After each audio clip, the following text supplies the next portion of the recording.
Tens of thousands of football fans came to Highbury. Electrifying. Yes, guys, and welcome back to TCP Live. Hope you're all good. Hope you're all well. Got no Alex, but it's okay. He's busy. We've got the other main guy, George. The two main guys, Alex and George. I've got George today. How are you, George? You good? I'm good, buddy. I'm good. Just to address it, I was not late, but we are two technically illiterate people. So trying to share the thumbnail was a process that is why we are late. But he's got the glasses on, so he's figured it out.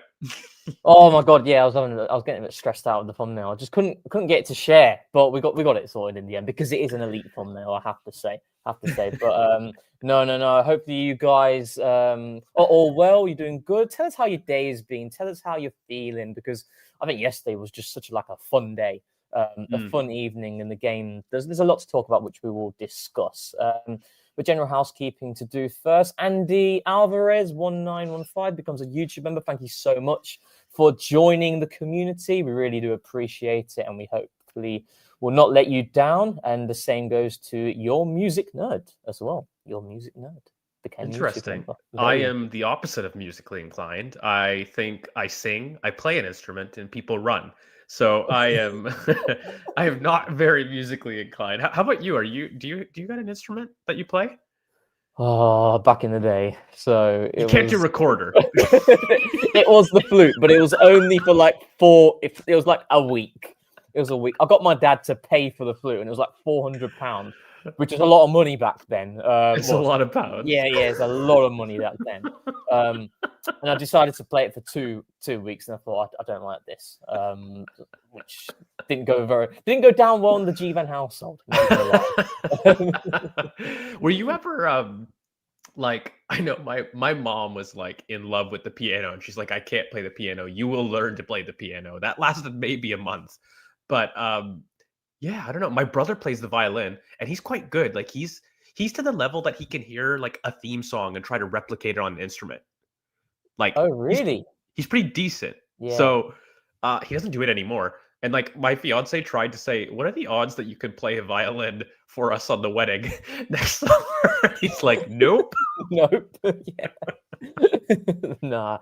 Yeah, I've just never really had a keen interest in playing an instrument, to be honest. Too much admin work, I think, for me. Too much admin. But no, in terms of instruments, actually, no, that doesn't make sense. I was going to try and transition to Alex's comment here. makes absolutely no sense whatsoever. But yeah, as we know, Alex can't be in the show today. And he says the thumbnail's 10 out of 10. I think we should just get straight into the thumbnail, actually, because took us long enough to try to figure it out. Might as well start with it. Exactly. I hope I don't do anything stupid here. But I add to stage. There we go. Here we have the glorious thumbnail, the Lord of the podcast, the return of Jesus latest. And we have, I've never watched Lord of the Rings. Have you, George? I have, but I'm gonna butcher. I've watched it, but I'm not a lore expert, or anything like that. But this, I'm trying to see though. Here, take Alex's comment off so you can see them. Oh, for God's sake! Well, that's not the first time I've ever hosted as well. I'm having it is genuinely incredible though. Where is the hidden you though? I actually don't know. We'll have to have a look. Are you in the clouds by any chance? Is it called the Eye of Sauron? Is that where you are? That little thing at the top of the peak? The eye? Yeah. Is there anything in there? Can't see anything there. I hope I didn't do that. You're looking rather beautiful here, George. Oh, thank you. I'm trying to do something different with my hair. not feeling the Calafiori. No. This is my missus attempt. But you got Forda here. Forda's looking good. I'm looking like a dweeb. I'm looking good. I can't find the hidden Rohan. Is the chat? The chat's saying top left corner. I don't know if it's because I can't see. Top left. God. Am I blind? Can you see? I can't see it. Well, I mean, my vision is absolutely awful, by the way. I've got really bad eyes. I can't see it. I generally. Oh, is that it? No. Can't, I'm so good. can't find it. Generally can't find it. But I'd give that a solid 9. No, Yeah, come on. You gotta stop with this. Like at some point, there's got to be a standard to which you compare to. See, I really like the GTA one that Forda did back in the day. There was Okay, GTA fair. one, and it was Fair. banging. That for me was like the elite of the elite. Oh, the thumb on the sword Forda's saying. Oh wow. Wait. Oh damn. Oh wow. Oh wow. That's a shambles. That's a shambles. Can you see that, George? I didn't know. That's brilliant. He's too good. The man is too good. We can't Look, beat this guy. dude, this is a 9.5 for me. Like Yeah, the actually, I'll amount. give it a 9.5. Yeah. This is one of his better ones. This is top 3. It's got to be top 3. I don't even know Lord of the Rings like this, but it's top 3. Yeah, I've never watched it. But apparently, I'm in it. Like there's a group of horses, I think, called Rohan or something. I think Sorry, in there's Lord of the Rings. In Lord of the Rings, I think there's like a group of horses. Yeah, I've got no idea. That's what happens every time. It's like if I say my name and it's someone I don't know, it's like, oh, Lord of the Rings. Like, yeah, I don't have a clue. I don't have a clue, mate. I just do not know. Oh my But goodness. yeah, without further ado, let's get into the nitty gritty. Let's get into the game. Club Brugge yesterday. You and Alex did the IR. I've not managed to catch it, but what were your general thoughts and feelings of the game?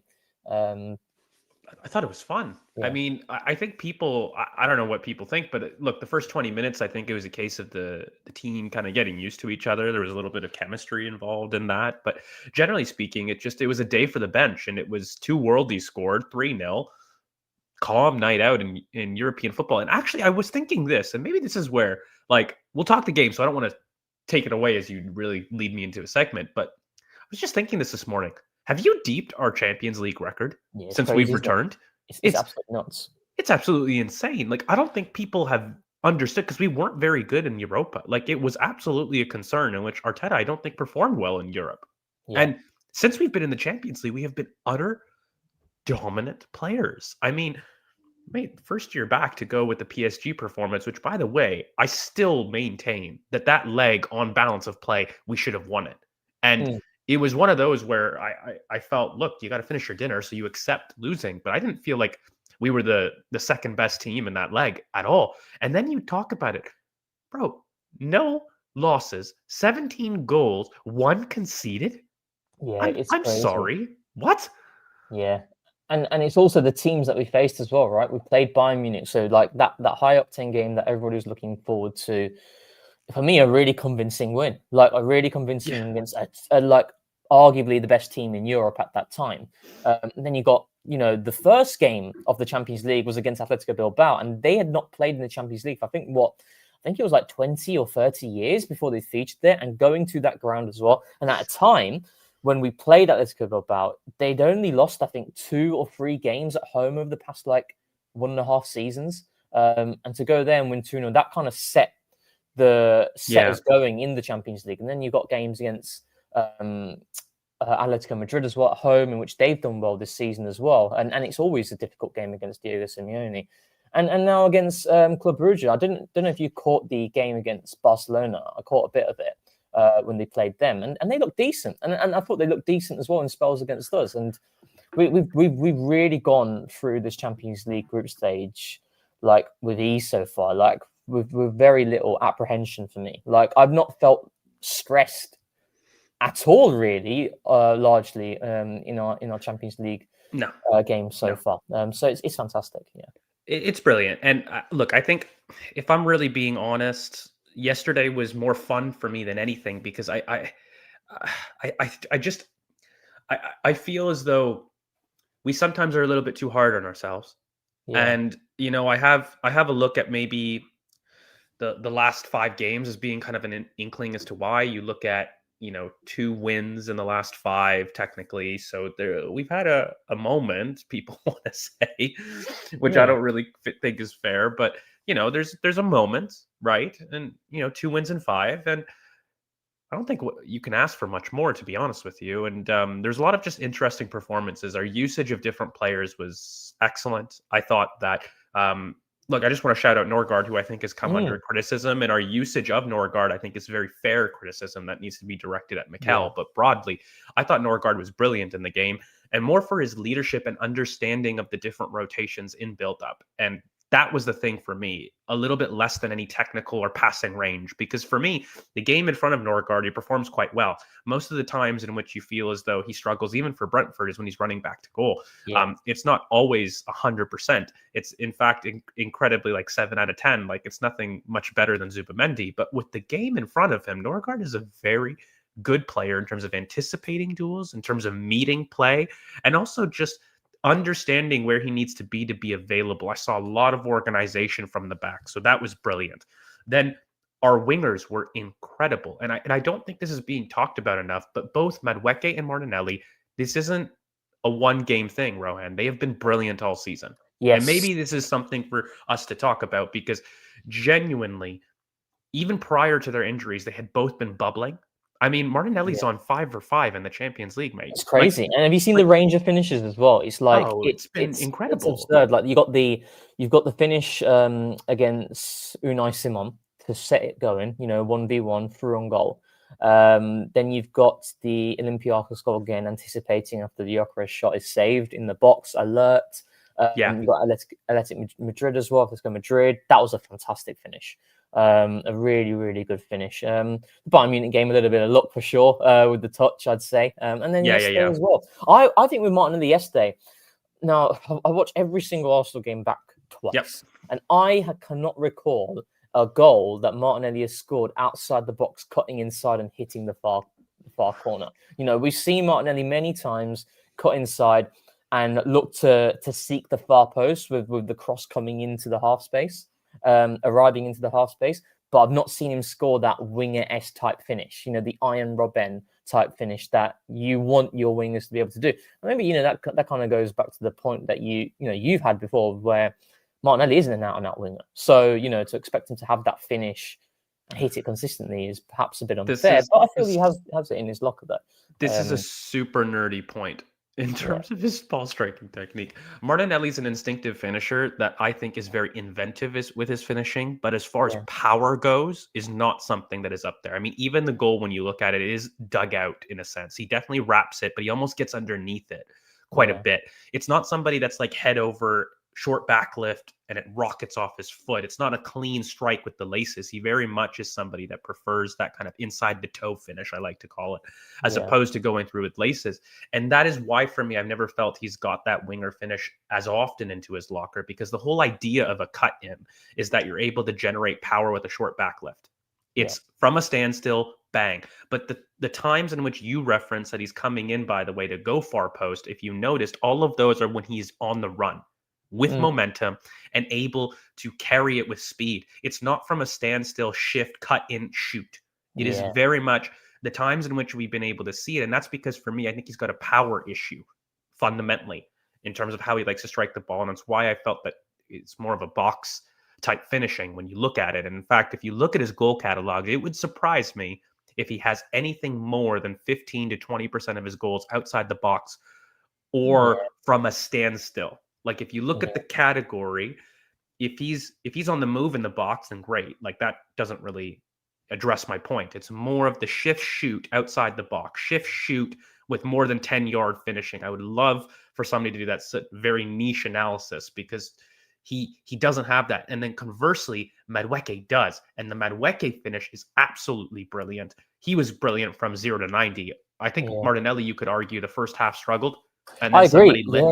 lit something in him in which he became a completely different player. I was saying on the IR, it's like confidence is a beautiful thing, but Madueke was brilliant from 0 to 90, and Madueke's brilliance, for me, it was all mental. It was the aggression and the authoritative of, I'm going to go through a brick wall to score. And that was the mentality. And I did say this comment on the IR, and I don't know what you felt like when I think you have a look at it. Madueke's like strike, he almost looks like I said Timberlands on, where his boots seem big and he's just heavy.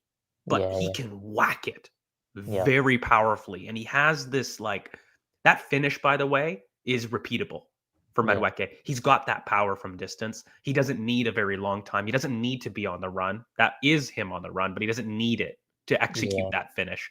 So it's a very different, power level. And I don't know, maybe this is just getting super niche, but like shooting technique has that, right? Like you can analyze players, you look at Yildiz, who we're rumored to be with, a very different type of shooting power to a Martinelli. And how do you use that and why he's maybe a bit better as a touchline winger, even though he also prefers the inside. But it's just, it's some of those things where fundamentally for me, the Madueke thing was the mentality, because in the final third, he can be indecisive. He can sometimes overcook his own dinner in his decision makings, but it was more of that one-mindedness.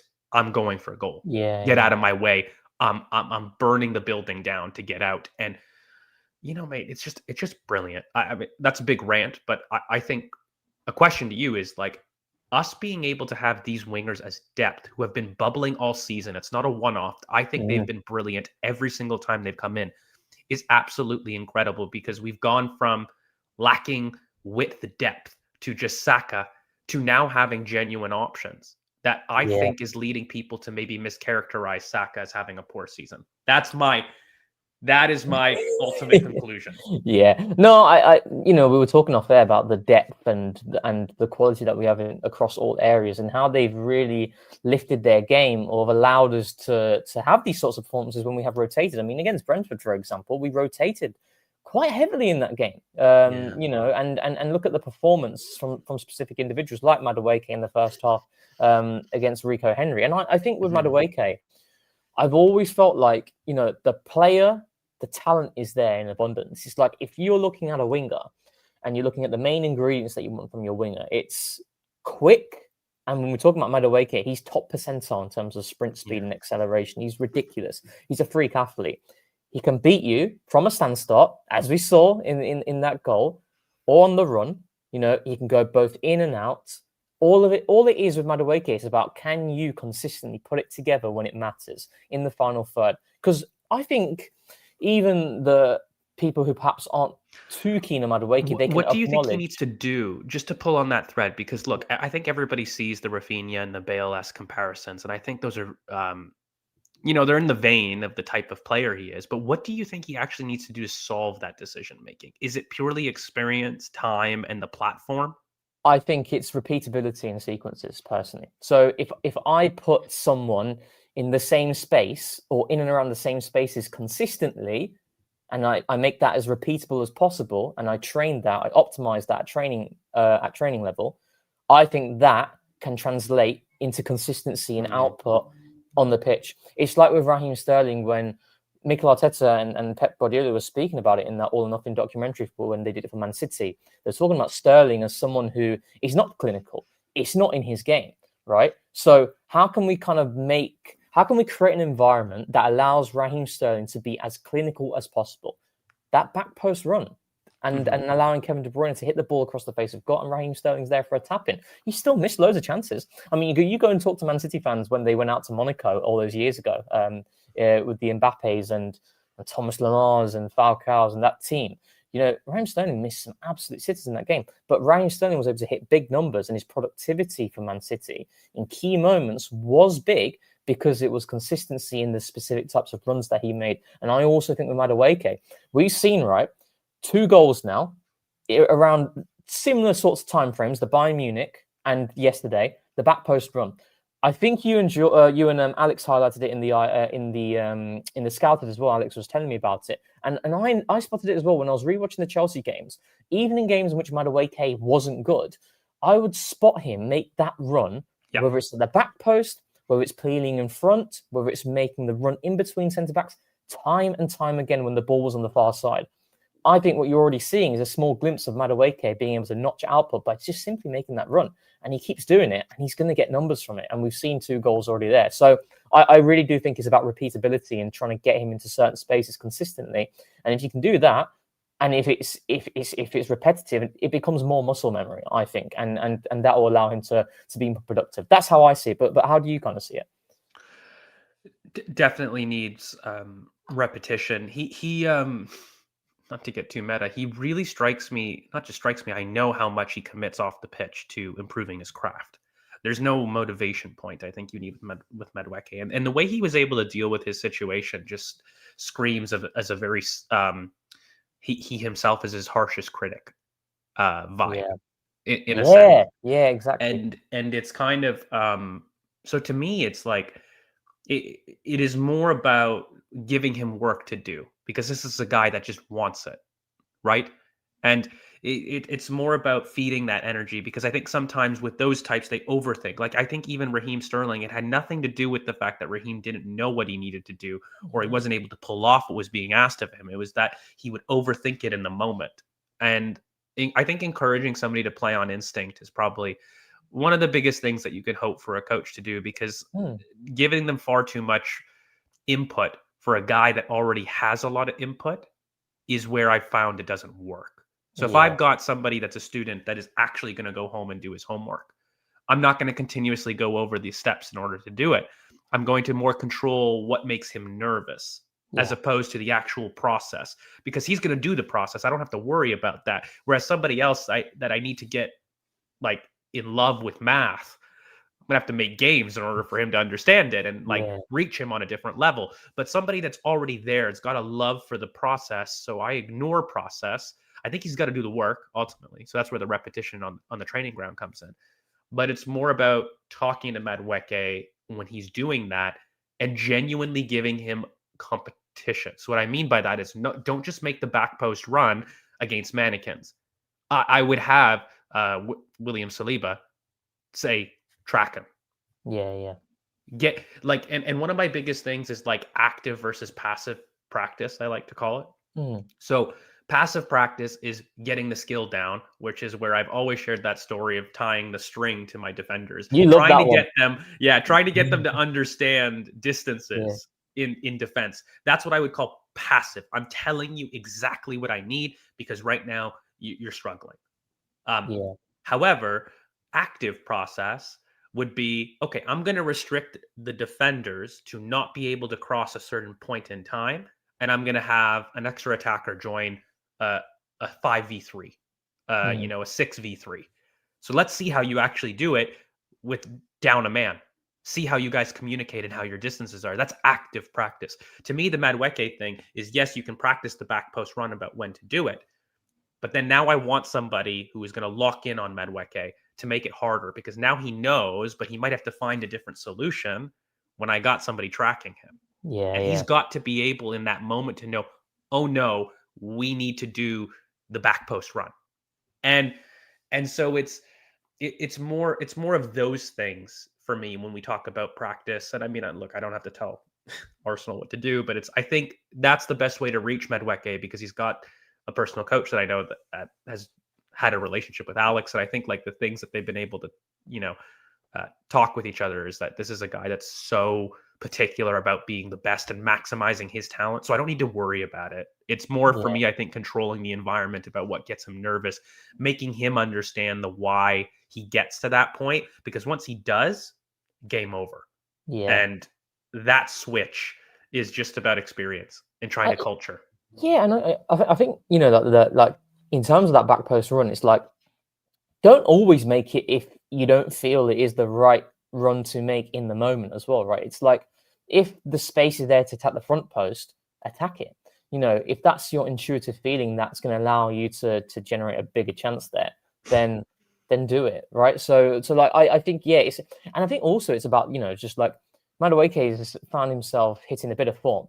So form and confidence is naturally also going to elevate his game as well and to generate consistency, really, because, as you kind of alluded to in terms of overthinking, you're going to overthink less because you're in more flow state. I think the overthinking tends to come more when you're in a bit of a bad patch of run and things aren't going your way. It's kind of like Kai Havertz. Like Kai Havertz, I mean, people know that I absolutely love Kai Havertz, but he's had spells at Arsenal which he's looked really bad in terms of in front of goal, missing some sitters, and then it leads to more sitters being missed as well. So it's like you're in that constant cycle of where your confidence level is low, and that's you're not getting away from that. And I look at Havertz as someone like a confidence player.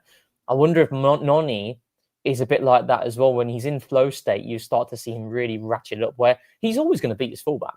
Like every single game I watched, rewatched of my sample of Chelsea games I looked at, he was beating his fullback. Like I know you can beat him. You can put him against the best 1v1 player out there. I think he's going to burn you. Yeah, like last season at the Bridge. Don't know if you guys remember it, but Jurriën Timber is playing at left back, and Madueke gets the better of him. He cuts inside and he puts the ball on towards the far post for Wesley Fofana, and it's a really good opportunity. You know, he had the better of Timber in that moment. He has these moments he can do that. It's just about that consistency, and I think, you know, he's really like, he's looked really good. Like he's looked better than what I thought in terms of productivity already, personally. You know, because I actually didn't think. I thought there's going to be more frustration there, whereas I don't think I've been as frustrated, barring a few games like, I don't know, Athletic Bilbao in the second half, or a little bit against Brentford as well. But equally, he produced some really good final actions as well in those games as well. So he seems to be growing as well. I mean, I think part of it has always been, in my opinion, being accepted, because it's difficult going from basically a superstar in the Dutch league to being the absolute MVP, to then moving to Chelsea, that I don't think managed him well. Yeah. And then finding his voice again, but being able to create like a different type of story, it can break people. And he's just a very strong psychological character. So yeah, not to get too meta with all this, but fundamentally I look at it, and that was a game for me where there's two worldies from the depth bench who has been performing from depth for a long time. It's not just one game. And we not to like put an end to it, I wonder how long that will last. Like, until you win something is when a lot of this stuff works. And in that journey, because then you start getting into the Man City effect, where and we have time before this, but we have achieved a flow state, if you will, with the chemistry of the attackers. The uproar about Saka not being able to be started or subbed is because of the faith we have now in the replacements. You know, I mean, the way that Trossard's performing, to go to Martinelli, to go to Madueke, to go to Saka, like, we have some really strong depth in terms of wing output, which was one of our biggest frustrations last season, because we didn't have playing Kieran Tierney on the wing at one point. And so it's a completely different benefit, right? And look, I know we'll get onto it in another segment of the podcast, so I won't jump to it, but it's really the center of the pitch now in the front line that has had maybe some questions, let's call it, and somebody looking to demand respect and consistency in those actions. But for once, the width has actually answered, and not just answered the call, but has been excelling. I mean, like, just quickly, George, to add on to that point, you know, when we talk about depth adding serious value, I mean, we looked at Leandro Trossard coming into this season. There was a lot of question marks over whether, you know, Arsenal fans felt it was the right moment to keep Trossard, or whether it was the perfect opportunity to sell him. You know, I kind of leaned, I'll be honest, I kind of leaned more into the sell camp. I felt, you know, this is a good moment to sell Leandro Trossard. And he's came back this season. And for me, he's had his best season in terms of performances. Talk about games that he's scored or assisted vital game-defining moments that he's been able to produce on top of the performances. And like Martinelli, for example, the Man City game, we could look back at that game at the Emirates in which his goal towards the dying embers could be seen as a really crucial point. You know, equally like with the Champions League, Martinelli and Trossard were both two players who came on in that game and decided the outcome. So I think it's really good. But to go back to your point about, you know, sustainability with this, because I've always pondered this, and, you know, obviously right now we have a lot of injuries. You know, we've had injuries, and, you know, we're seeing the league in terms of the number of injuries that our teams are suffering as well, and that's allowed us to be able to kind of use the depth a lot easier, right? Yeah, exactly. And it's kind of like, you know, it's been given to us the opportunity because we haven't had people. This is the thing. It's like, there's not been many scenarios in which Mikel's had to have really difficult decisions in terms of who to pick, you know, on the right or the left. Although I will say, I actually think personally, Mikel, there's a few players that I wanted to see more of. You know, Norgard, for example. You know, I've not understood the lack of use of Norgard. Like, I went to the Brentford game, and I was seeing Norgard constantly warm up and down the pitch. He's in his shorts. I was thinking, okay, he's going to come on, and he doesn't come on. which I found strange. And then we didn't see him against Aston Villa towards the end of that game, where Zubimendi clearly looked gassed. And I feel like that's the frustration I do have with Mikel so far with that selection. But equally, I think he's rotated Saka really well this season. I think he's done well in the centre back department as well. Personally, when we've had the options there. So overall, I'm quite happy with it. But I do think there's going to come a point in which, we have everybody available. You've got some really difficult decisions to make, and obviously there's the caveat of, well, when are we going to have everybody available? But I think there's something to discuss there, and some difficult questions to ask. And by the way, hold on, sorry, George, I don't know who this guy is, right? Joseph. I do not who. So you're clearly a Chelsea fan. You're here. Why are you here? You've made about 3 accounts now. It takes me about 2 seconds to block you. Keep doing it. I'm just going to keep blocking you. What a week. It's strange. But look, See you later. Dictator Rohan, I love it. Look, it is it's an interesting one, mate, because look, for all the maybe we should go into this. I'm going to ask you, what did you think about the injury comments? From Mikel, and in terms of that being dominant, because I do think you bring a good point. We have had the PTSD of, oh my God, can we get them back? I have had the complete opposite thing where I'm like, oh no, they're coming back. How are we going to solve that? Because that's actually where I'm getting more afraid, because I've been saying for weeks, depth have been performing brilliantly. And then honestly, maybe it's just me because I'm such a nerd. I'm like, wait, they're performing too good. What happens when all this comes back? Because they are coming back. I know everyone's fed up, and every time they hear an injury, they're like, oh, there we go again. But I would argue, I see a very short-term future in a month in which I believe that most of the squad's going to be back. And I start asking questions, how? The front line, George, it's only Havertz missing, really. But Trossard, if we're assuming Trossard's injury's fine and he's available for Wolves, we've got everybody back. Everybody's back apart from Havertz across the front line. So then what? That's what I'm trying to ask. And then I'm thinking, okay, look, we've got Martinelli and Madueke back, and Trossard's performing to the degree he is. Saka has been brilliant. I still maintain. I think that there's been this really weird commentary about him not performing well or being average or below. I don't agree. But regardless, performing at a very good level, Trossard. Martinelli and Madueke have just scored worldies. And as far as people saying load management in games, I mean, at some point when you're playing well, you don't want to be taken out. That's just coming from a player's perspective. And to balance this, I've only seen it last in the search for silverware, and maybe a year or two after that. Unless I'm wrong, has there been a team that's able to go 2 or 3 years without the squad being an issue? I mean, City couldn't do it. Barcelona couldn't do it. It's human nature. It's not sustainable in the long term, George. It's not. It's not. So, and we haven't even seen it. The problem is injuries have deprived us of it. And so we've been able to sit there and lay back and say, wow, look at the depth and how brilliant it is. Not to be a doomer, but I do think it's coming. And it could be a transition to the youth. And the story there as being a fallout for what that depth starts to look like when it's home and when it's homegrown and, the development piece, because the team's reaching a level that it doesn't have time to wait for certain things.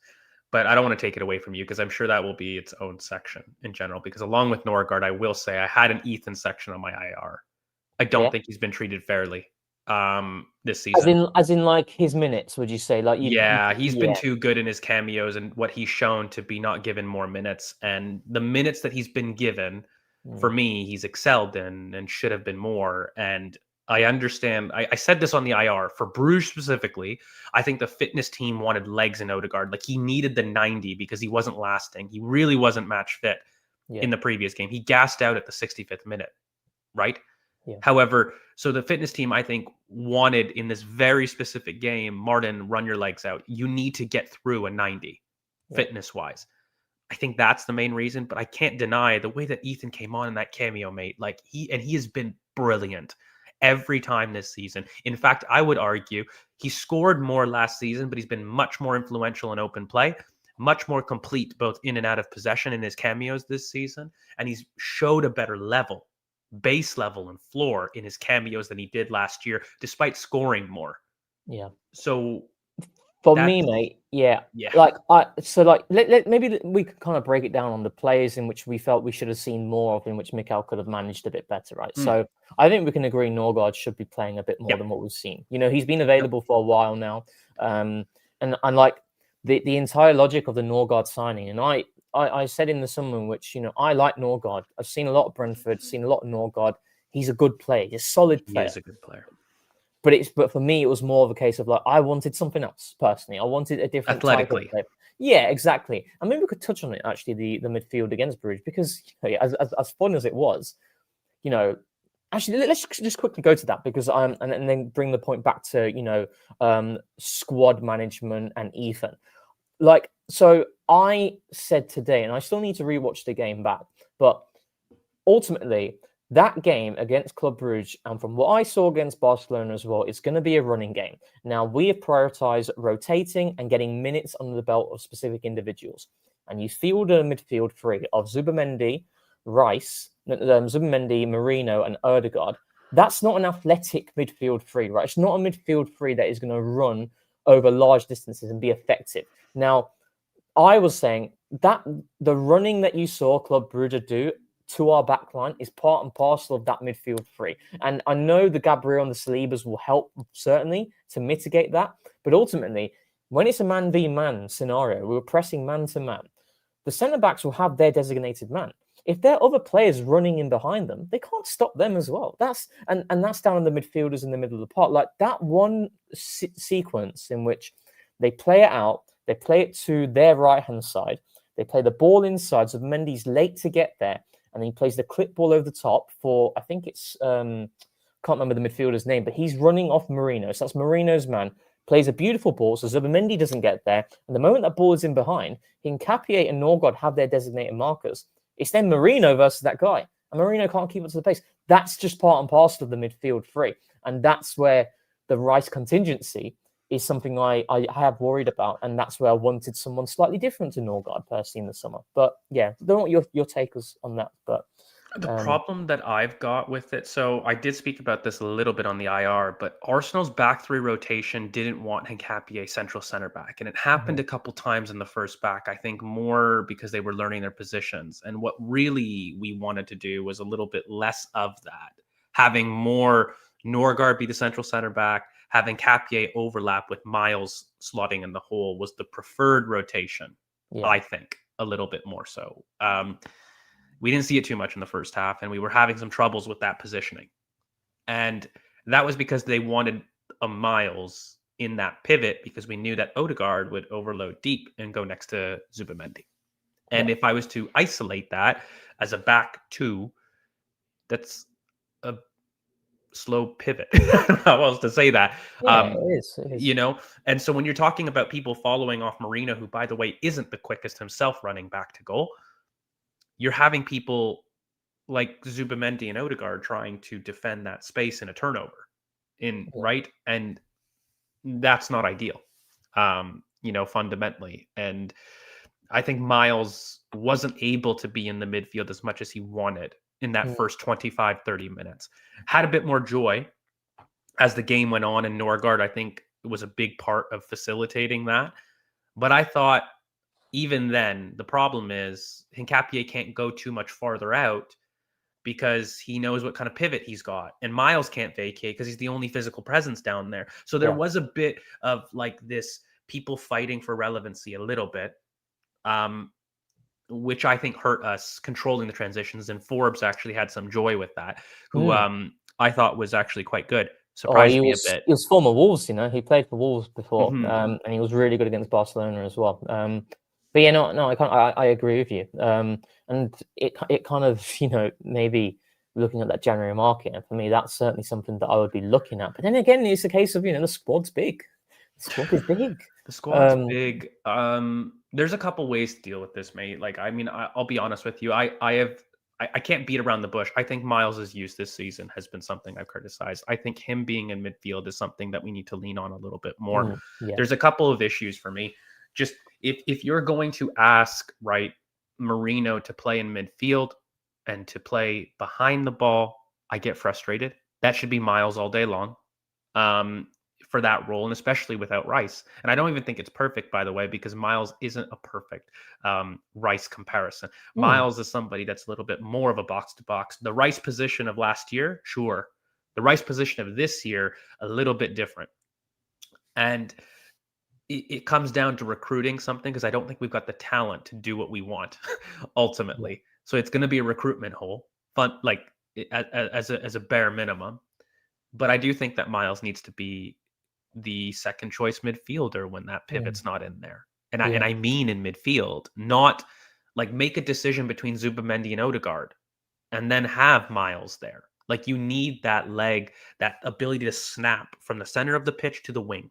Someone to run and do that job. You can't have both Zubamendi and Odegaard who struggle with that, and have a Marino who, by the way, struggles running back to goal. Like that entire midfield, that Sociedad midfield, is a slow recovery midfield. And then you're asking Miles to come into it from left back. It doesn't add the balance that you need. So to me, that's step one in fixing the balance of that. I think our usage of Calafiori at left center back is something me and you have always yelled and screamed. Oh yeah, well, we're blue in the face for. Just kind of going back to the Miles points, and like and we'll get on Calafiori left centre back, and also we'll answer your questions later as well. This is a nice, tasty one as well, from Rollo Gampus. What is Arsenal's best front three if everyone's fit and available? And maybe answer that. Maybe we should answer that now. So, if everybody's fit and available, George, Arsenal's best front three. Right wing's easy. Saka. I think. Havertz. Yep, I agree. Havertz and Martinelli. Oh, interesting. See, I'd go. Yeah, but you like Eze, so you'd put Eze with Nkapie on the outside. But I think a lot of it depends on the game as well, doesn't it? Like, I know that's a lot more hipster. It's like, oh, it doesn't really matter. But I think it does. I do think it does. But it's interesting because this is just how good Trossard has been this season. The fact that he's not got a mention here is crazy, because he's arguably been, in terms of like from expectation, our best attacker this season.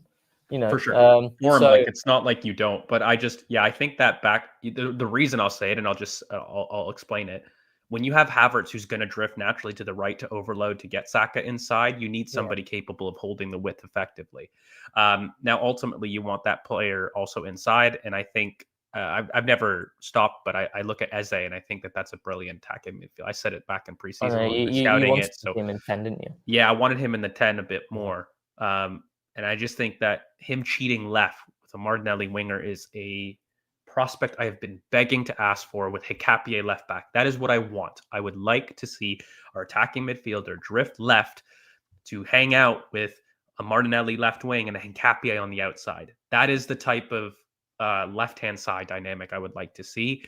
And I think Timber has played himself into a bit of form here, but Ben White has been brilliant, by the way. No one's saying anything off the back.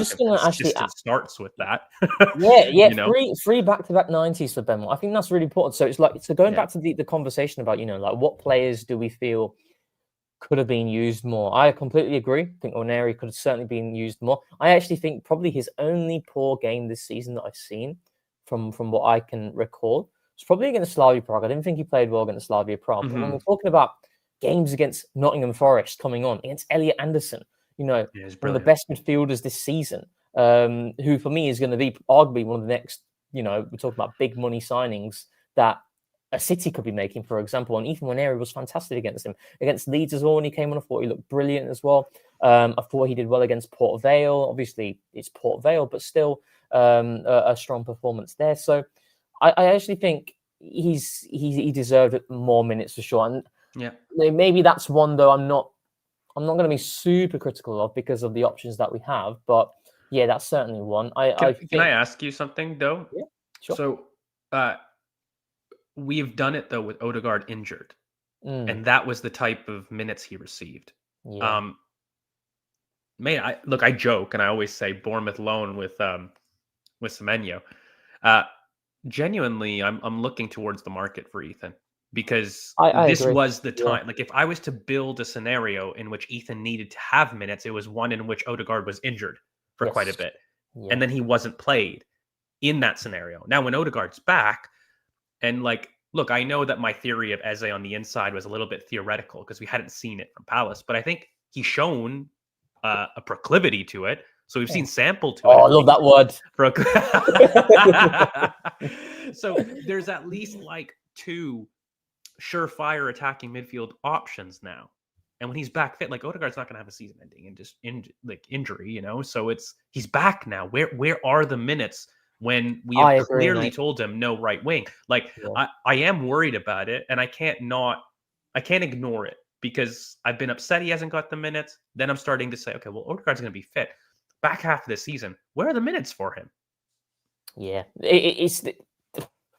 so we're going back again because I think we have to assume players are back fit and available. I think we absolutely have to assume that for an 18-year-old at a stage in his career in which I feel consistent, regular first-team football is imperative for someone like Ethan Nwaneri. Mm-hmm. And, you know, kind of going to this point, what league would we like to see him to go? I want to see him to go to the Premier League, personally. I want him to stay here. Bournemouth. Bournemouth would be great. Bournemouth would be fantastic. So, yeah, and I think for me, when we're looking at Ethan's minutes for the second half of the season, you're looking at the FA Cup. You get favourable fixtures in the FA Cup. I think that's where Mikel will look to integrate Ethan. But outside of that, his minutes are going to be rather scarce, you know. So it's. And you know what? The league point is very weird. You know what, mate? I'm dying. Okay, the Premier League, and I maintain Bournemouth would be brilliant for him and his development. If I wanted to boost his confidence, Serie A, I think he would tear up Serie A, whilst giving him an education in defending, because that league is incredibly defensive minded. Good shout. Very good shout. So I'd want whatever league for him to be to do that. I actually wouldn't do Bundesliga in League One because I think this is a guy that's already physical. There's nothing that I think he would need to learn with it.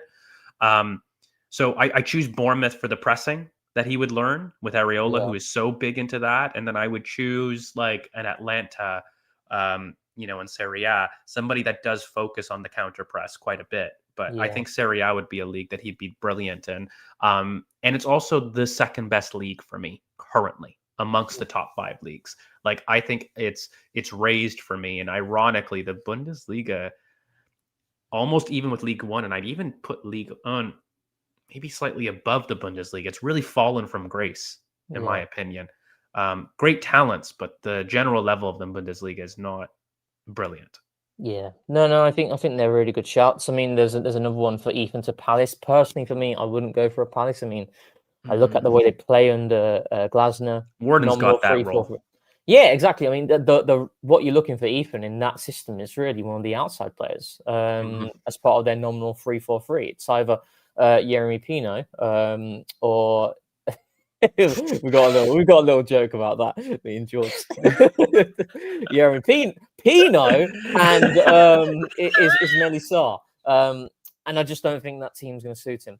So I personally wouldn't go for Palace. Oogie Boogie says, I think we bullied Rohan too hard out the world of days. You have not. What it is I've not been reading as much over the past few weeks. I've not been quite busy. So listen, when I read, that's where I get some of these words. If I don't read, I don't have the words. I haven't got any words unless I see something from somewhere reading the news or something. But so I think, like Ethan, you could argue Miles in midfield in terms of what we would have liked to seen a bit more of.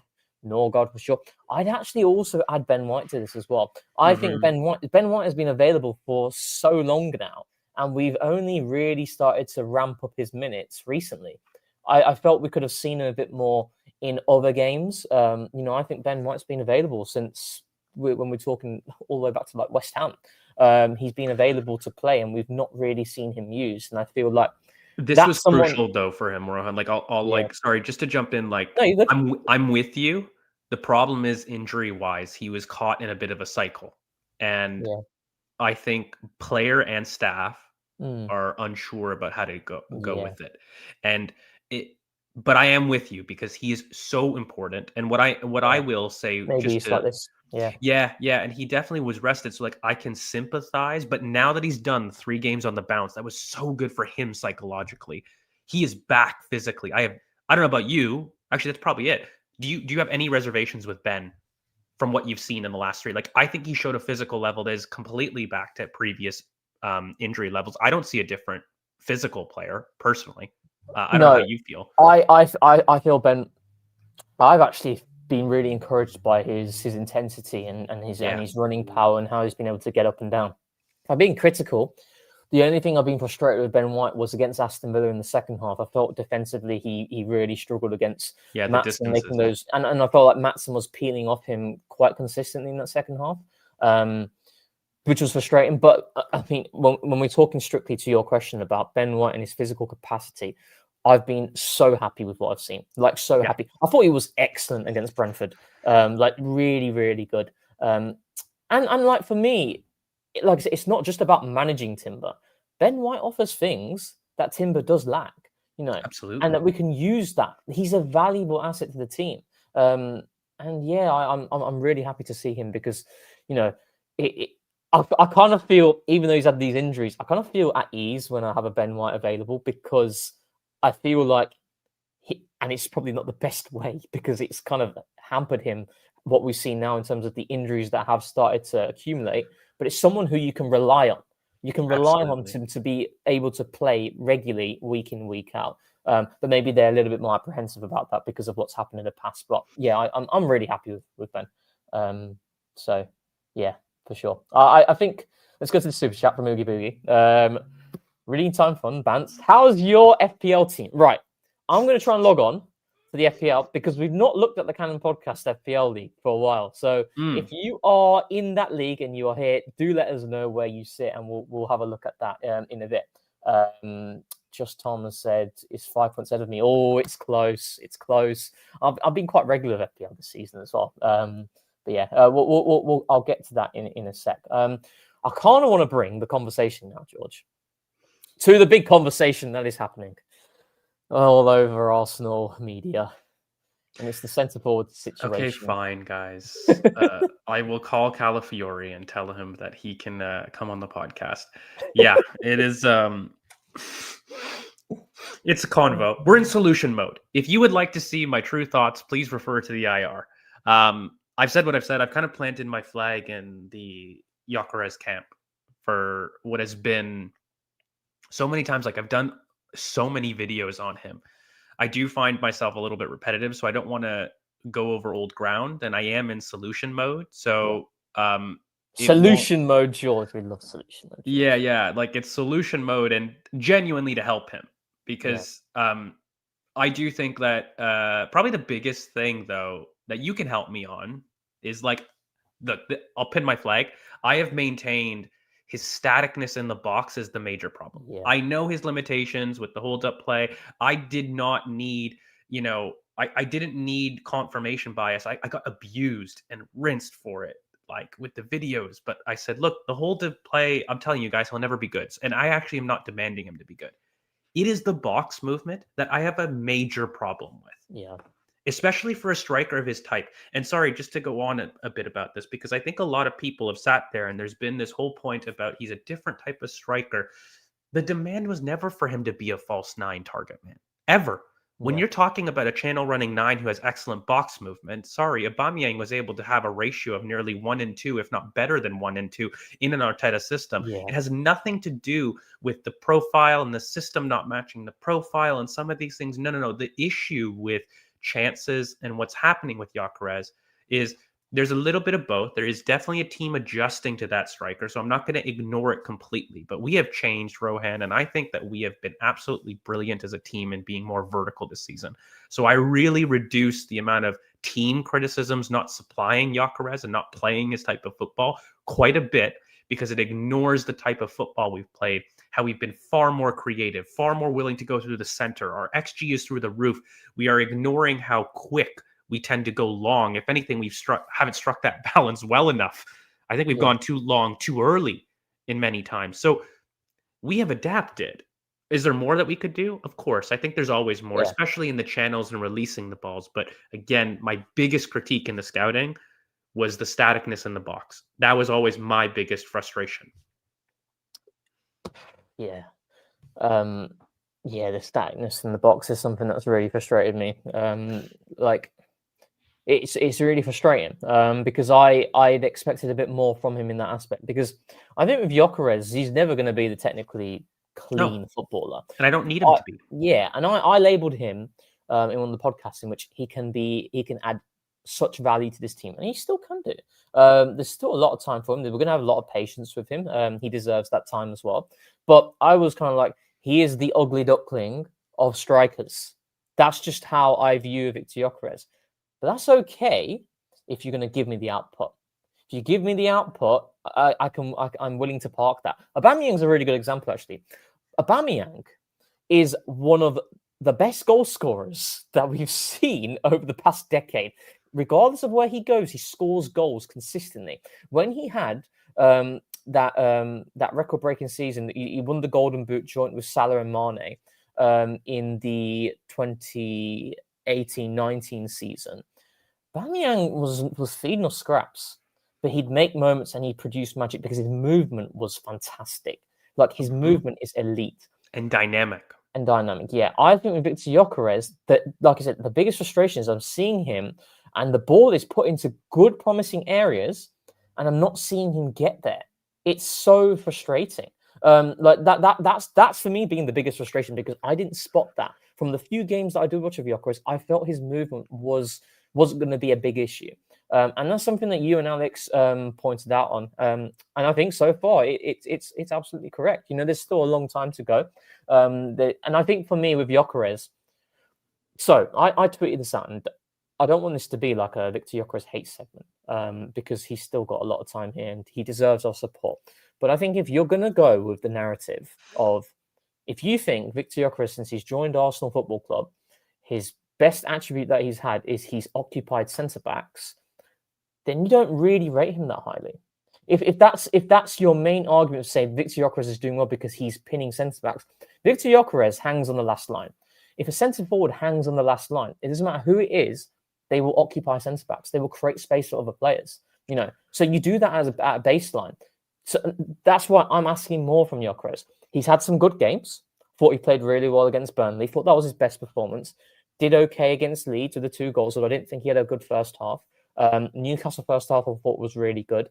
Atletico Madrid I thought he played well. But he's also had some really poor performances as well. I think we'll give him grace because he has just come back from injury. There's going to be the opportunity to have a run of games that are more favourable. And that's why I'm looking at Wolves on the weekend. And yesterday, when I looked at Gabriel Jesus and what he was offering, we can kind of get into the Jesus segment as well. I was thinking, good Lord, he's back to Jesus and what I love. And I really want to play and start Jesus against Wolves. But I think for the benefit of the team, it makes sense for us to start with a Viktor Gyökeres. But I don't know, any closing thoughts on the Gyökeres segment? Okay, so this is something to help him. And genuinely, it's nothing bad, but I need him to be a little bit more selfish. And he has done a lot of work for the team. Yeah. And he does a lot of work for the team. Part of the reason is I do think that he's tired not to get there. I don't think it's not that he doesn't want to, because I mean, if you're being fair, one thing that you can't critique about Viktor Gyökeres is he wants to spin an attack space. How effective he is and how he wants to do it, there's some debate and commentary there. But one thing you can never debate with Viktor Gyökeres is not that he wants to spin an attack space. That's his instinct.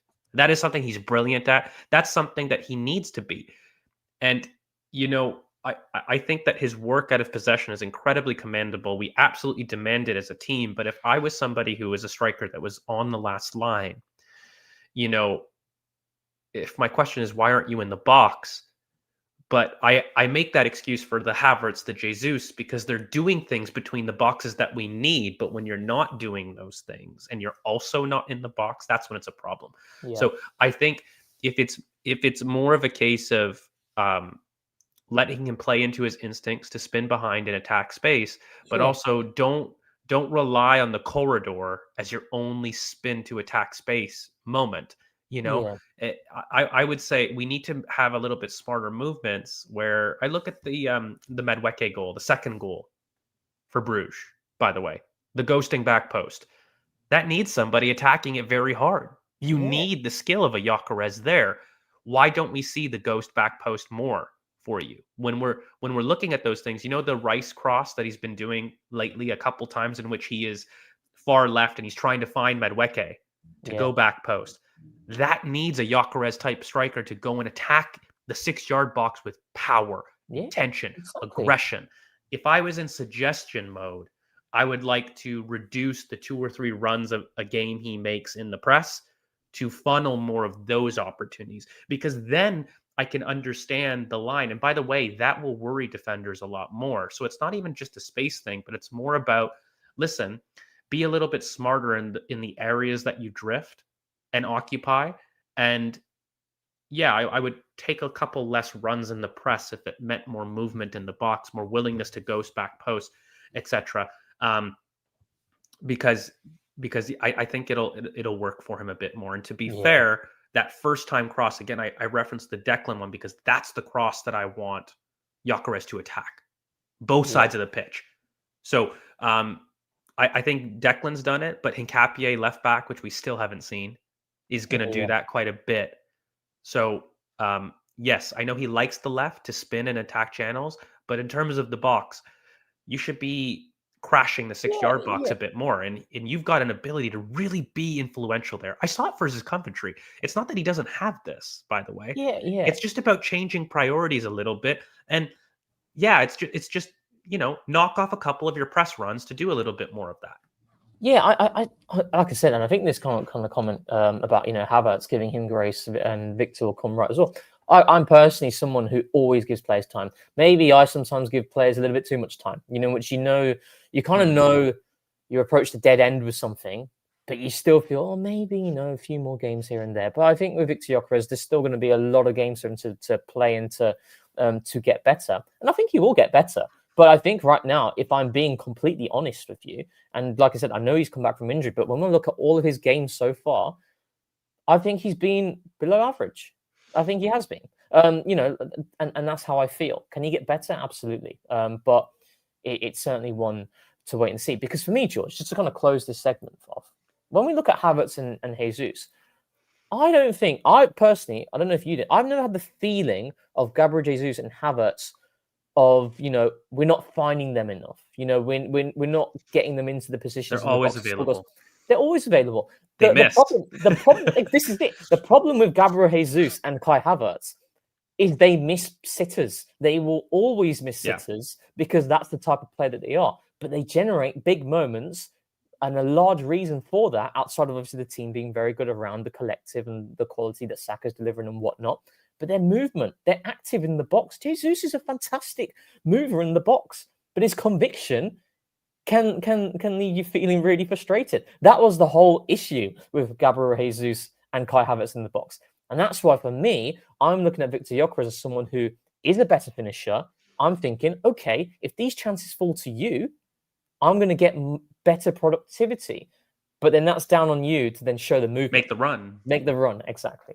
Yeah. It's more, for me, it's more about making the run. And I will defend Gyökeres when he's making those runs, because now it's like, okay, you're making the runs and now that's on us to find you, It's just, look, it's two sides of the coin. Could we be releasing a bit sooner? Yes. Has Arsenal's, do you remember there was that one graph, was it the season before, in which they were looking at Arsenal, every team in the league, and it was a case in which City were just a bit more direct than Arsenal as a whole. And we were asking, we can shift it a bit. We will never be quite as direct, but it's not our style of play. We were a bit more direct than City were. City were a bit more recycle based, and we were like, should we shift a bit over? We have done that. We've become more direct this season. We definitely have. And we're definitely releasing earlier. The point is, make those runs in the box. I think attack the 6-yard box with pace. That one, who were we playing? That Timber took the ball away from Gyökeres recently. Timber took the ball away against Chelsea. Chelsea. That was just what I was thinking of. Like, imagine, right? Okay, this is where football's quite funny, right? If Timber doesn't meet that cross, and it's a free header for Viktor Gyökeres and he scores, football's a funny game, right? The perception of Gyökeres changes, mainstream slightly. So it's like there's the argument there, in which he is there, he's in the box, he's available. But for me, it's the consistency, isn't it? It's the consistency to make the run. And I kind of just to quickly go on the super chat. Thank you so much. Let's talk about Yok. Why can't he make the ball stick? He's not an XG magnet like Nunes. Nunes had more to offer. I think we kind of covered that, in which, I don't think he's ever going to be a player who is going to consistently allow the ball to sit. When I watched him, I thought, in terms of back to goal, yeah, he at times he will lay it off, but there's also going to be a lot of times which is frustrating. That's just who I think he can get better. I do think Mikel can improve him there, but if we're asking him to be if we're expecting the top echelon of back to goal play, don't think you're ever going to get that from Gyökeres. I won't ask that of Gyökeres ever, because I think it's just a different. That's where I think it's fair, because he's not that type of player. I said it in the scouted, so I don't want to do too much. It's the point that he is brilliant shoulder to shoulder, but as soon as it's back to goal, he doesn't do enough to control his space. Yeah. And I just don't think that he's got I remember us talking once and you're like, but can he learn to do that? I'm like, well, I think the coach can teach him, but it's just not his natural instinct. Yeah, and, he really wants to spin behind, and that's fine. We should facilitate that. I actually don't want to take that away from him, because that's his superstar. And we actually do lack this, by the way. Somebody that consistently attacks the back post or the 6-yard box is something that this entire front line lacks a little bit. We tried to recruit it in Madueke. We tried to, Martinelli does it quite consistently. Saka, I don't think, is brilliant, but he's been working on it and improved that aspect quite a bit. But the number of people that are just, one of the biggest pros of Gyökeres is he's a killer that wants to score. So feed that instinct, I don't think that's a bad thing, right? And I actually like it. Use him as the battering ram. Use him as somebody that's just a spin, run, and aggressive move into the box, but maintain your runs in the box. You know what I mean? That's the only thing that I think needs to be tweaked. And you see that, and it will cause questions for opposition. Because I actually think he makes really smart runs in settled possession. So when the game, on the shoulder. So I'm seeing some of the comments in terms of he makes runs and we don't find him. Yeah, but that's in a different context. That's in a different phase, right? When we're trying to enter to the final third, Viktor Gyökeres makes some really smart runs on the shoulder. Mm-hmm. Once we've arrived in the final third, that movement, that's the frustration that we've had. That's the frustration I've had. I actually think some of the runs he's making in settled position, I completely agree. I think we can find him a bit more. I really do. But it's in the box in which it's all about more intuition, and it's about making the right move at the right time. I mean, there was one yesterday, I think Martin Keown highlighted it. It was, a simple run to the near post. The ball comes across and he's just not there. But yeah, let's leave that for the Gyökeres chat, because I know we've done a lot, and we did that. You did that in the IR as well. I just want to quickly go to the FPL, because a lot of the people in the chat will be interested in seeing where they sit. So, can you see that, George? I can, good sir. So we've got the Cannon podcast. Ignore those two other chat. I mean, that one's the work. I've not done very well there at all, actually. Cannon podcast, 576. Good Lord. David Luiz's hair. David Luiz's hair is top, and he's cooking. What's his team looking like? So, how familiar are you with FPL, George? You're not a keen FPL go? No clue how it works. No clue. Oh well, it's just it's a bit of fun. You pick players, pick defenders. You get good points for clean sheets. Strikers. That team looks decent, but it's just Haaland that's really been. Haaland and Mateta are actually fairly good shouts, to be fair. Yeah. As far as the strike, they probably rack up points, no? Yeah, no. I mean, Haaland is like an absolute go-to. You'd be a fool not to have Haaland. And then when we look at my team, I don't have Haaland in my team. That's my team. And yeah.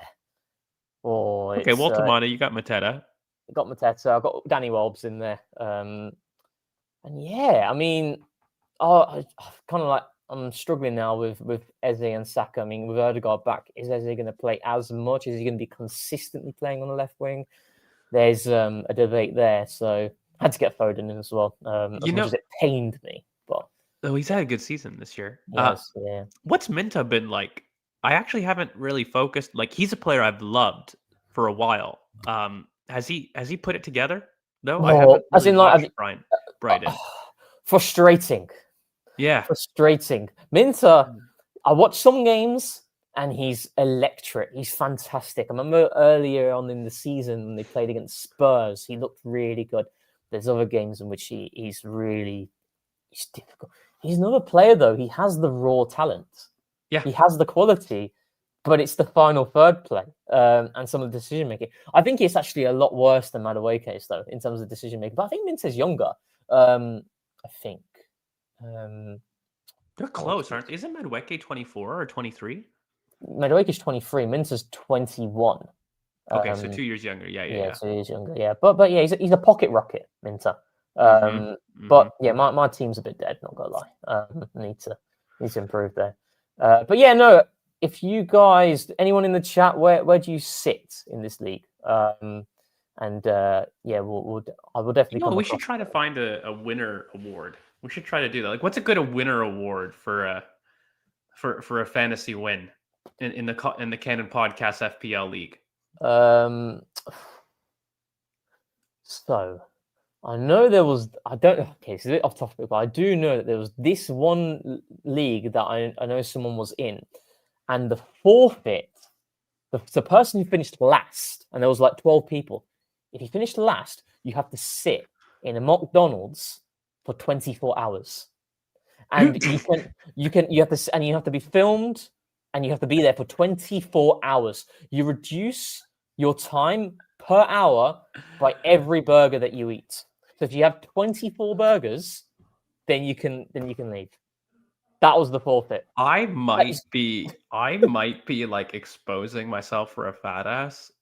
I feel I could do that. 24. Not in one sitting, but you're there for 24 hours. Yeah. I could. Okay, this is just when I was little. You do stupid stuff all the time, right? I used to do this thing where you had to spend $20 of McDonald's, but you weren't able to only allowed one drink. Yeah, and you couldn't you couldn't do more than one combo. Yeah, and I feel like 24 is a lot. Don't get me wrong, but I feel like in one sitting. Because it doesn't matter the size of the burger, according to you, right? Oh, no, it's like a standard, like a normal size. Okay, so it had to be like a Big Mac or a quarter pounder. Yeah, it'll be the Big Mac. It's not one of these little fish-o fillets. Yeah. I could smash 8 of those. Yeah, we're talking about the Big Macs. Or the 99p chicken or like mayo. a junior McChicken. I could probably, I feel like, smack. Yeah. A good 6 or 8 of those. Oh, God. I mean... What's the most you could do? Like, what's the... Like, burgers. I used to like food challenges. Like, are we talking burgers, chicken nuggets, chicken wings, pizza? If you had to do a food challenge on the fly, what would be your weapon of choice? So the thing with McDonald's, I don't eat it much, but when I do eat McDonald's, it just kind of feels like I'm eating air, where I'm not full. I'm not full after eating like a burger, medium chips. Yeah. Like, I feel like I'm not eating. That's probably how they get you. That's how they get you. There's nothing in them. It's just like... Yeah. So I reckon I could eat maybe like 4, 5, maybe. Yeah, I don't know. What's your Rohan is investigating concrete moments, and that's probably an inside joke again. But you're on the drink and you see the Golden Archers. What is your order of choice? See, I've never been a foodie after. I've never been a foodie. Really? Like, when you're drunk, yeah, you don't? I literally just want to go home and just sleep. You're a madman. That's lunacy. I don't need. For me, you got to eat beforehand. You got to have a proper big meal beforehand. 100%. If I don't have a proper meal, I'm talking proper meal. I need about like a 50k set of calories in me.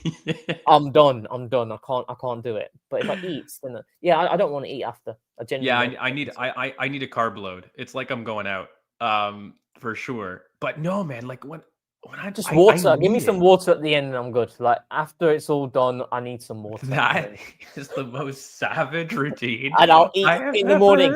I'll eat in the morning. I can't eat in the morning. I'm the complete opposite. I get food in me before I go to bed, and in the morning I can't touch anything. Water. I barely eat or drink. Just sips. Really?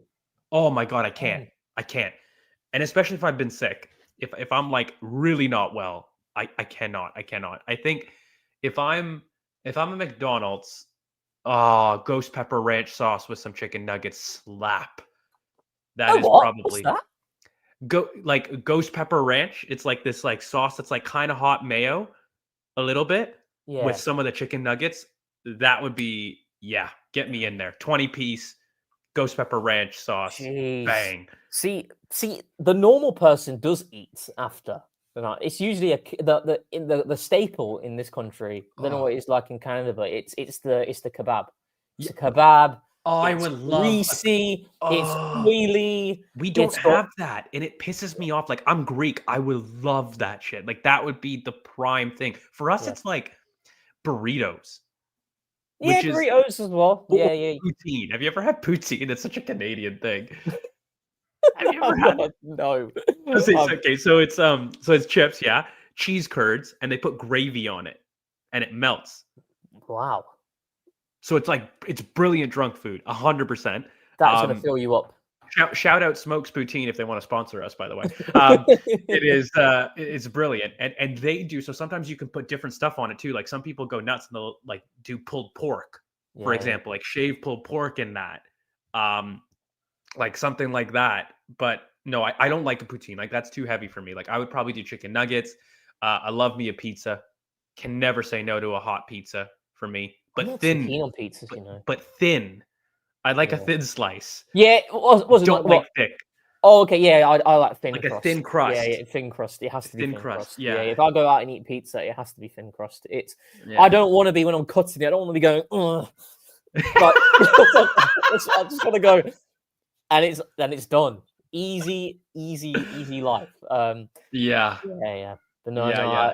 I think so. You know, in the staples usually are like kebabs, Chinese.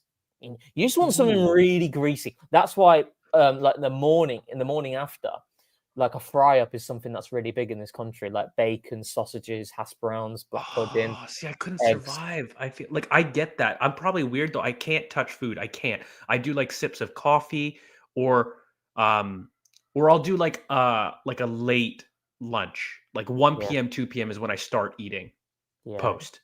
Oh, okay. Yeah. Yeah. Yeah, like I'll do coffee, little bit of water, just be a freaking skeleton in the morning.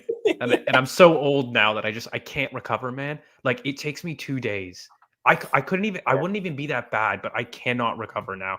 I just oh god. You value your sleep a lot more these days.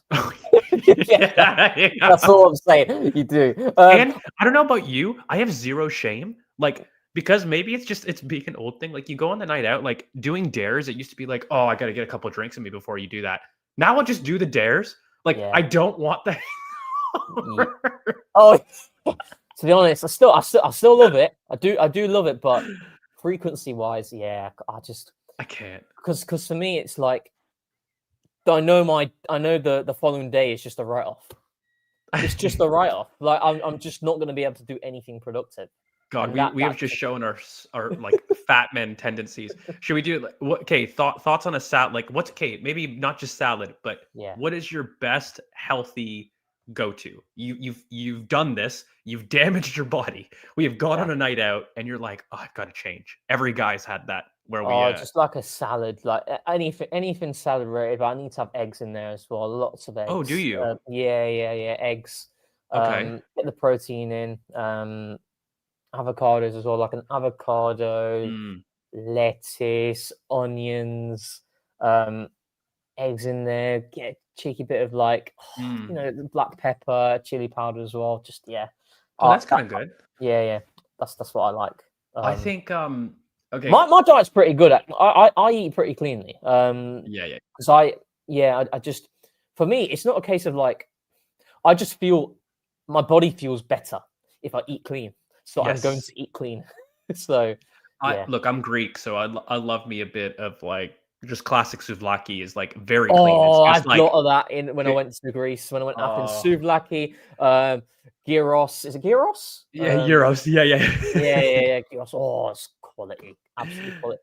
Oh Oh, yeah. and there's the dessert as well. For what it's called? It's like a A dessert. Is it Yeah, like dessert. honey balls, like little dough No, balls it's with like a honey on it? pastry. It's like a pastry. I think it's called like Oh, I hate those. But you can like baklava is like Baklavas, probably that's it. Baklavas. yeah. That's it. That's the one.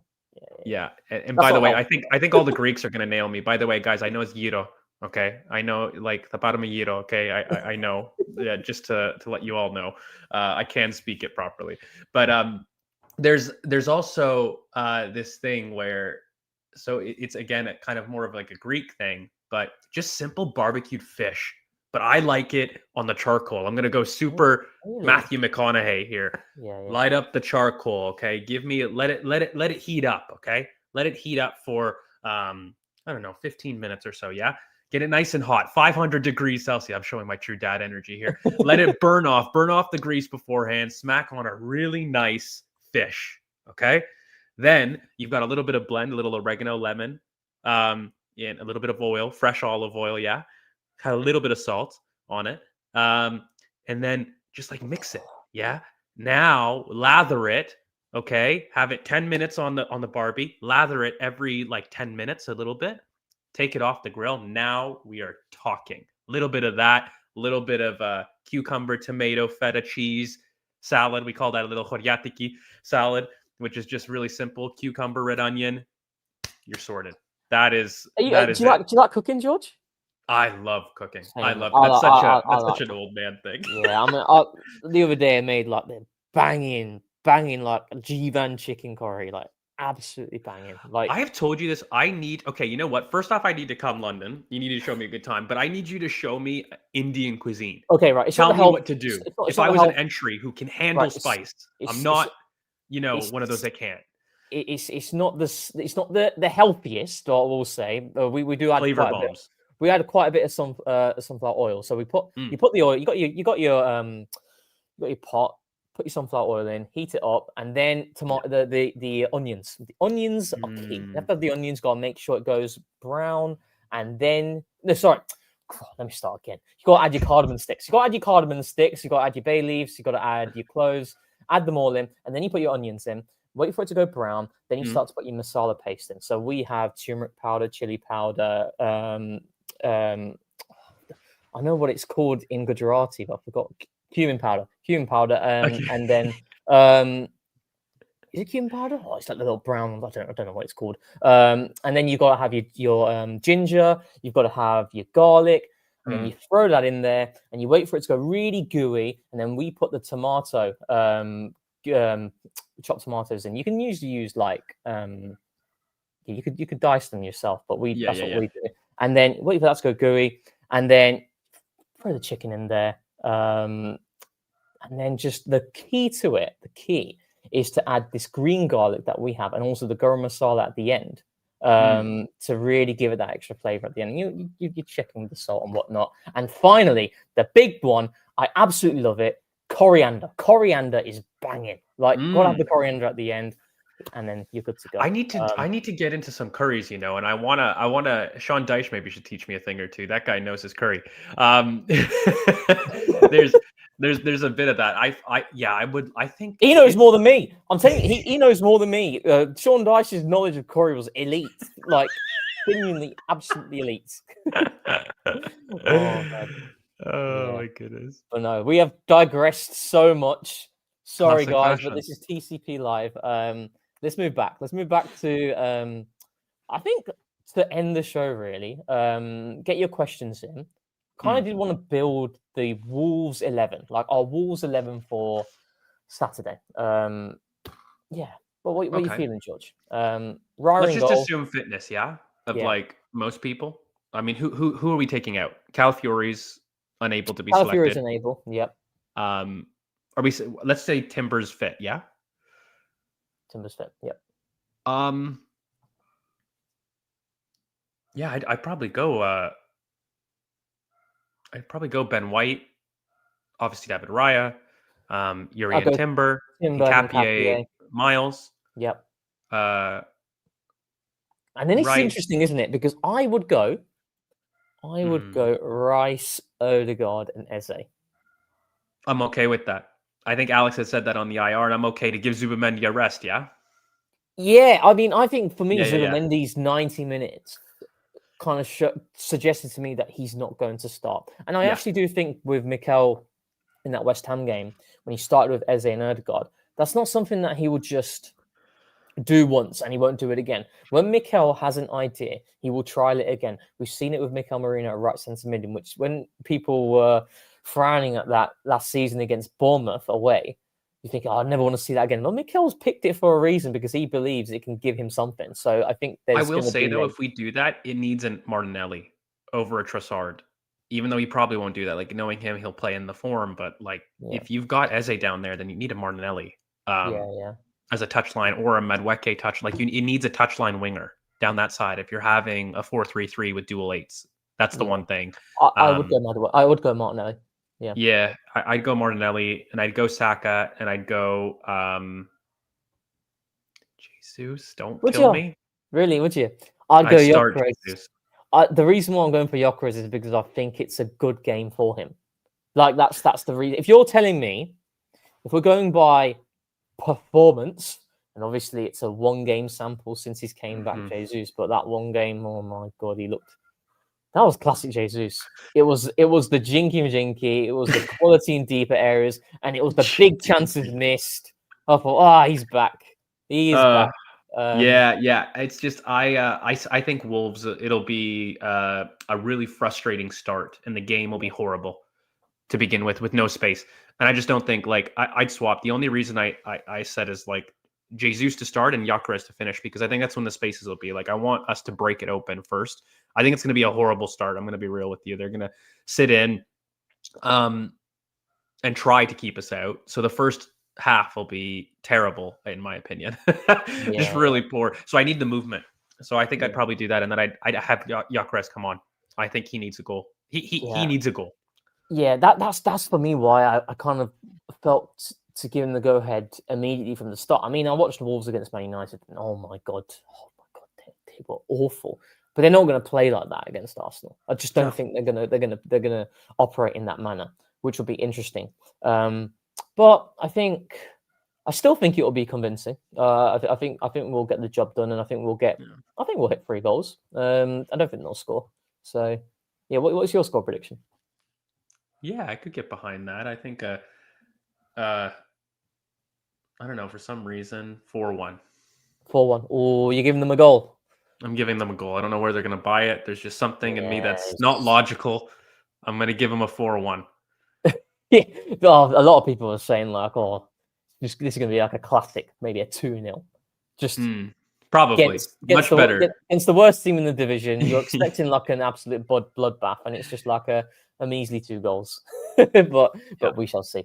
So to close the show, guys, do get your questions in. We'll do a few before we wrap up. We'll do 3. Do 3 questions. Starting off with Cole. You've been here from the start, Cole. Thank you so much, and thank you so much for your support. What's your guys' thoughts on Max's injury, and how do we protect him going forward? What are your thoughts there, George? Do you think? I mean, he's already getting some big whacks, right? He's going to. His style invites it. It's more about, for me, I don't want to be rude, but pressuring the referee with this. Like, his style is one to draw, but I don't think he's got the Wilshere that he holds on to it too long. He's actually quite intelligent about his release, to be honest with you. And he doesn't do it looking to get hurt. It's more, for me, we have always needed to be a team that puts pressure more on officials, on clubs, on international managers taking our players away. I'm sorry, dark arting we're the best team in the world. Treat us with some respect and with advantages and those things. I think it's a little bit more leaning on that, because as a player, he's just incredible. I mean, Dauman, it is the craziest talent I've seen. Us produce. He is insane. I don't want to eulogize too much, but I don't think he has a poor play style. I think he's very intelligent, and I think that he's also he's smart with his approach to challenges. But I do think every team's going to whack him. Every team's going to look at it, and they're going to target him because he's so young. It's he'll embarrass you too. He really, really will. So yeah. Yeah, no. I actually think with Wilshere, I feel like his commitment and his desire also facilitated some of the injuries that he picked up. As frustrating as that, as horrible as that sounds. Yeah. some of the I'd say Wilshere, because he's so committed into an 80-20 duel that's not going to go in his favor, and he will still be committed, and that leads to some of the injuries that he didn't because his heart is what made him. Yeah. But I do. There was a part of me that felt like, God, if you grew up in Spain, we could have seen you. Yeah.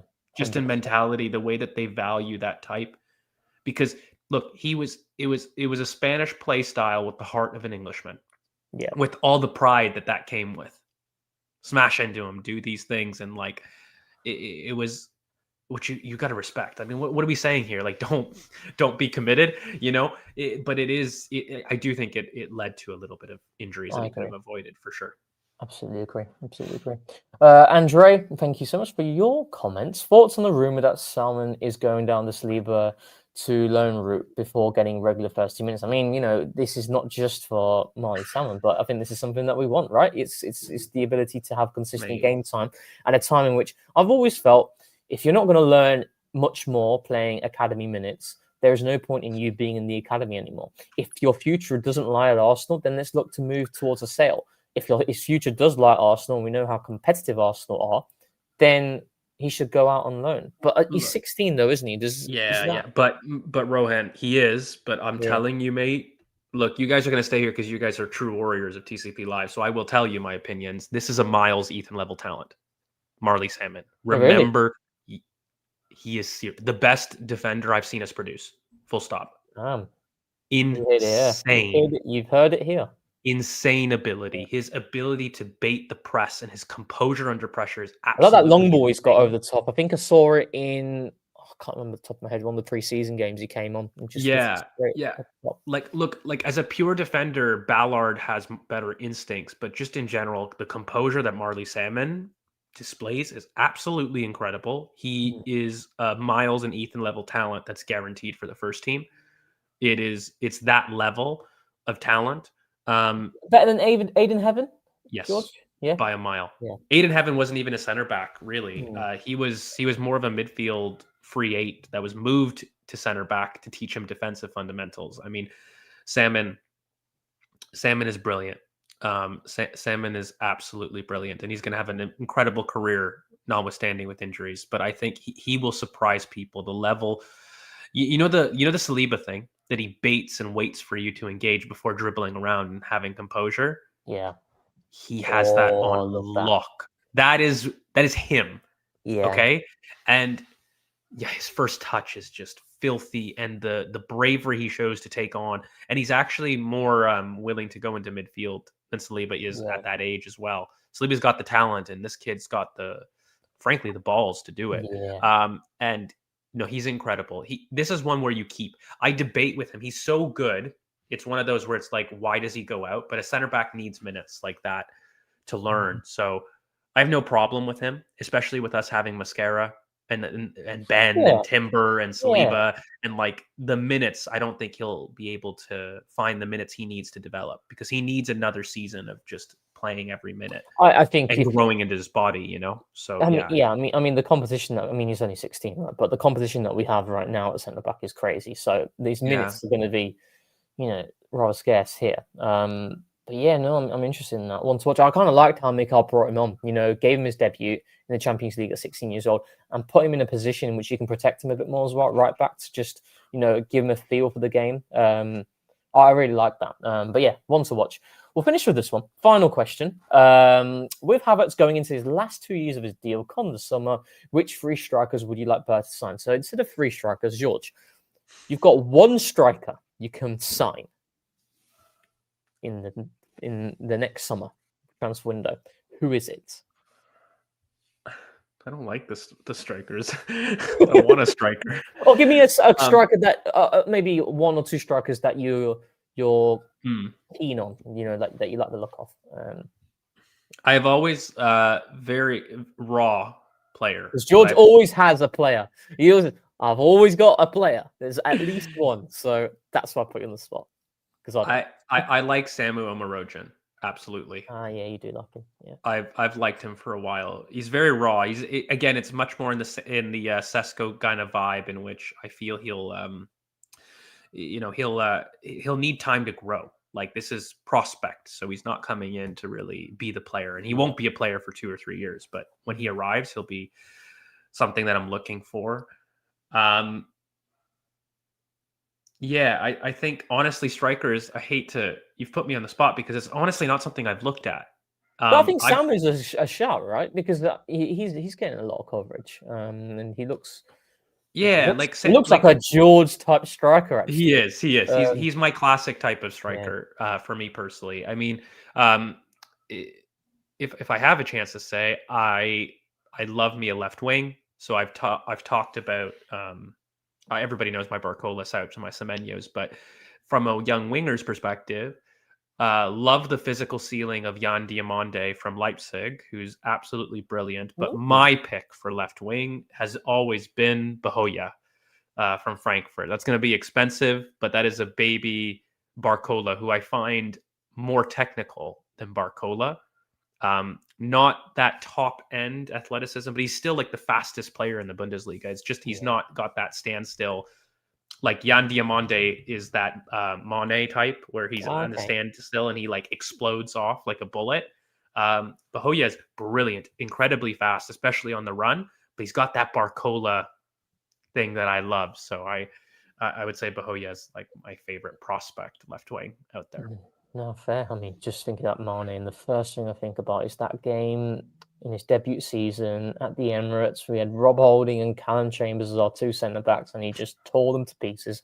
Absolutely tore them to pieces. But we will finish it there. No, thank you so much for all tuning in. Really appreciate your support. And, the main man, George, has had to step in, and he's been fantastic as ever. 10 out of 10 for me, as always. And no, it was fun, George. Thanks. It's always fun, buddy. Thank you so much. No, thank you for tuning in. We'll be back soon with an instant reaction, I believe, for the Wolves game. Do we have a scouted? We do.